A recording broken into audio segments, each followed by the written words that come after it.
Checkpoint tonight, we take stock of how Kenya's response has been so far. 25 days since the first positive coronavirus case was reported in Kenya. But before that, let's quickly take a look at what the numbers look like globally, in the continent and down to the country before we speak to our medical correspondent, Dr. Korir. Let's take a look at what the numbers look like. By the time we went on air, the coronavirus cases globally had hit 1,252,771. Perhaps the number would have gone high.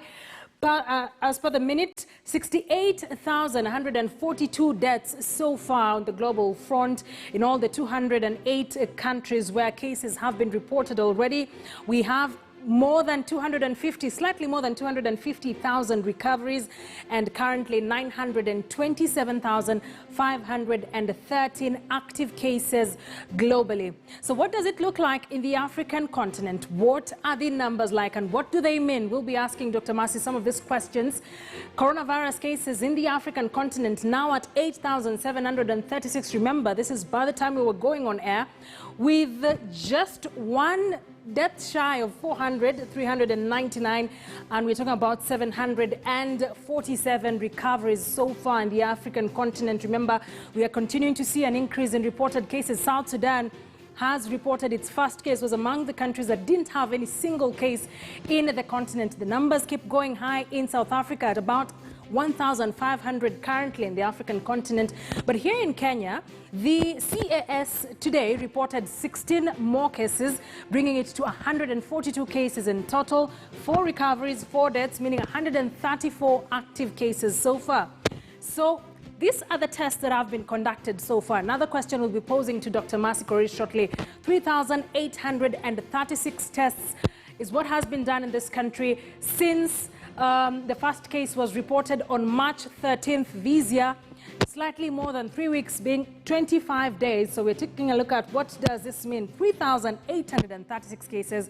The 16 cases that were reported today was a result of 530 cases, tests that were conducted over the past 24 hours. But let's now bring in our medical correspondent, Dr. Korir, to just shine light on some of these numbers. The facts involved. What has it been like in Kenya? Are we doing the right thing? Are we on the right track? Dr. Masi, good to see you from home. Good to see you working from home tonight. What does Kenya's graph currently look like from the numbers we have currently? I think what we are seeing with the Kenyan graph is that it's an exponential growth of the numbers of the people who have been confirmed to have coronavirus, where our numbers are increasing. But they are not increasing, they are not steep, thank God, at the moment, because the fear has been that all of a sudden you have a surge in numbers and your graph becomes steep. And what this does is that it creates a lot of demand on your healthcare system. And this demand on the healthcare system then is what crashes, because then when there's many people who are coming in search of healthcare services, then the healthcare system cannot absorb all of them, and it becomes a bit difficult for the healthcare system to handle that. So what we have seen currently, even looking at the graph, is that it's been exponentially and gradually growing. And even on the ground, what you've seen is that our healthcare systems, the places so far where the people who have been tested and confirmed positive, where they have been admitted, the systems have been able to accommodate them so far. So we can say that as a country, we are doing well in terms of the confirmed cases. And here I've noticed that it's confirmed cases. We don't know if there are any other people who are walking around who are asymptomatic, who haven't gotten to seek healthcare services. So we are not sure of who else could be needed to be isolated from the rest of the population so that they do not spread this particular virus. So far, as a country, with the numbers that we are seeing, the confirmed cases that we are seeing, we're doing well. I think one of the things that we should probably hear this coming week is the number of recoveries, because with the 138 people that are active or that have been admitted, actually it should be less than that, but the number of people who are currently in isolation, then we should be able to get a feel of who is asymptomatic, whose symptoms are mild and who is in critical condition, so that we know the number of people we expect to be out of isolation soon, so that it's not all doom and gloom, that we are reporting all of these deaths globally, all of these critical cases, the demand on the healthcare system. We should also get a bit of who is recovering or who is doing well while still in isolation, Akisa. Compare to other countries, looking at our graph, how do we compare to other countries that perhaps have experienced a spike? You mentioned that our numbers are growing exponentially, but are we on the right track? Are we doing the right things? And then just after that, we're going to talk about the response so far.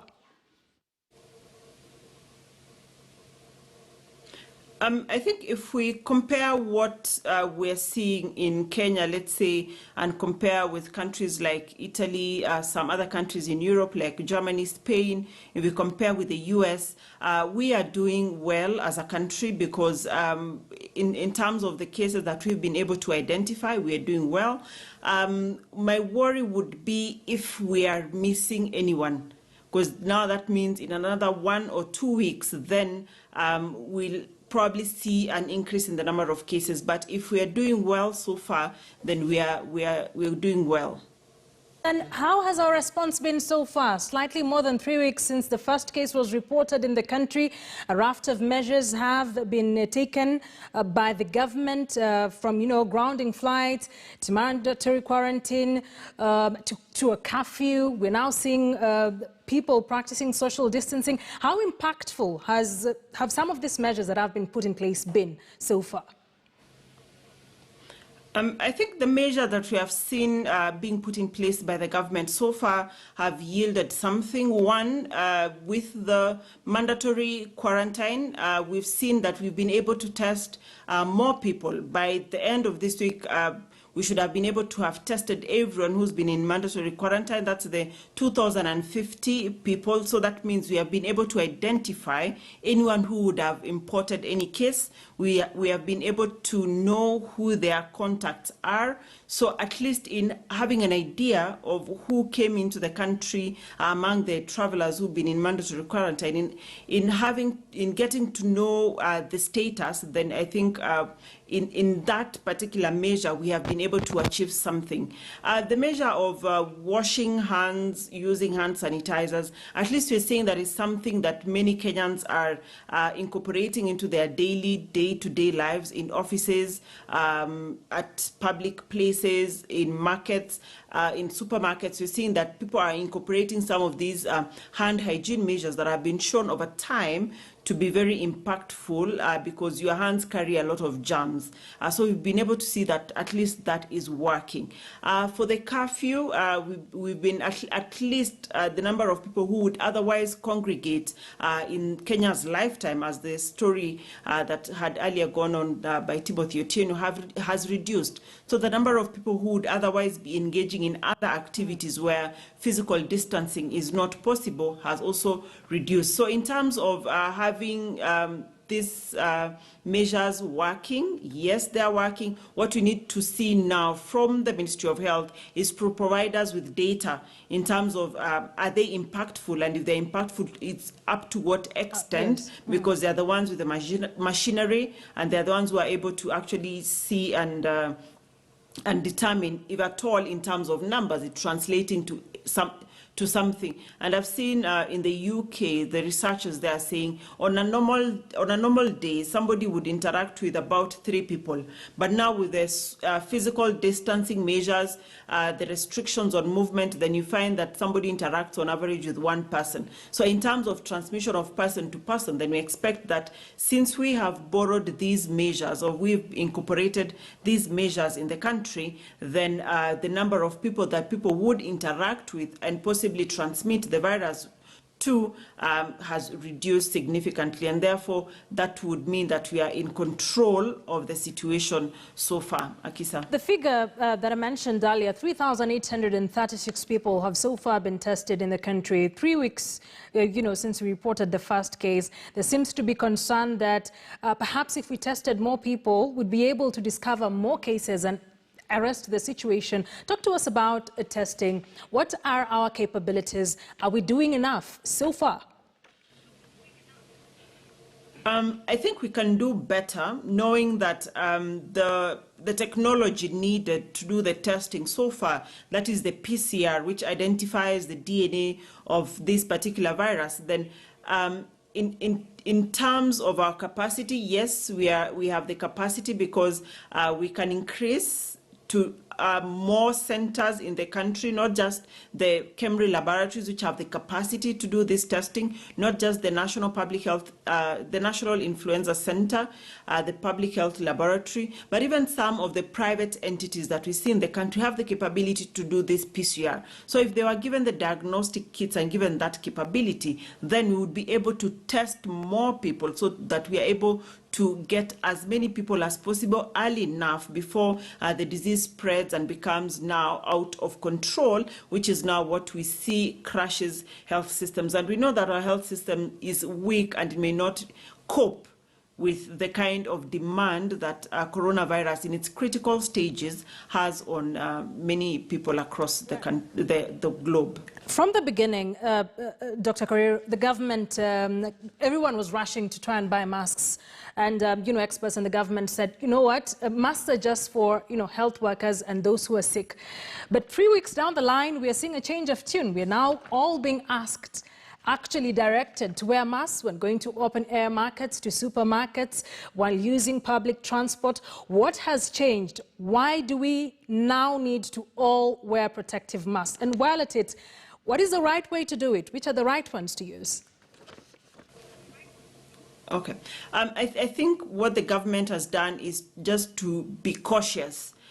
Because remember, this virus is not airborne and it's transmitted by respiratory droplets, that is from one person to the other. So wearing of mask, as initially was advised to be for medical practitioners or somebody who is sick or somebody taking care of somebody who is sick, the government now has opened it up to everyone else. I think it's just as an additional measure to the others, not because that the virus is airborne, but we've seen some other countries have also taken up these measures because they say even when people are talking, assuming if you're near me and you're talking now, they say possibly this virus could be transmitted through that talking. So I think it's more of a precautionary measures. The US, California has asked people to use fabric masks. Here, the government has asked people to use any mask that they can come across. Now, the trick or the thing with the mask is not to contaminate oneself. I've seen people wearing masks and it's falling onto their clothes.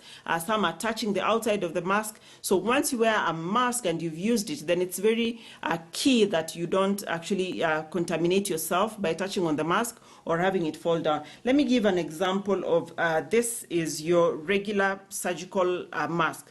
So the outside part, which is colored, is the part where you should wear, we should be outside, and the inner part is now the one that absorbs whatever moisture and anything that comes from your mouth. So this is how you wear it. It has a flexible hook here, which is supposed to fit on your nose, and then you're supposed to tie it. I'll quickly just tie it so that for the sake of time, and then the lower part should cover your chin so that all your mouth is covered inside the mask. So this is how you wear your mask. You make sure that it's covered your nose, and you can put it into place to follow the shape of your mouth, and you cover it below your chin. So and then when you remove the mask, you start by untying the first one. Sorry, I've mixed them all up here, but I hope I can still do it. So you untie the first one and the second one, and you make sure it doesn't fall on you. And then when you remove it, don't touch any, and then you discard it as it is. Do not touch any part of the mask. Now, for those who will be wearing an N95 mask, it will look something like this. So what you do, you cover it at the cusp of or the palm of your hand. You put it over your nose, and then it has a metallic hook here, which should shape your nose. And then you take the lower band over your face. Sorry. This actually fits quite well, so it's a bit tight. And then the other one over your nose. So you make sure that it covers your entire nose, and you shape it, and you make sure that no air escapes your nose so that you're well protected. And when removing it, do not touch outside the mask.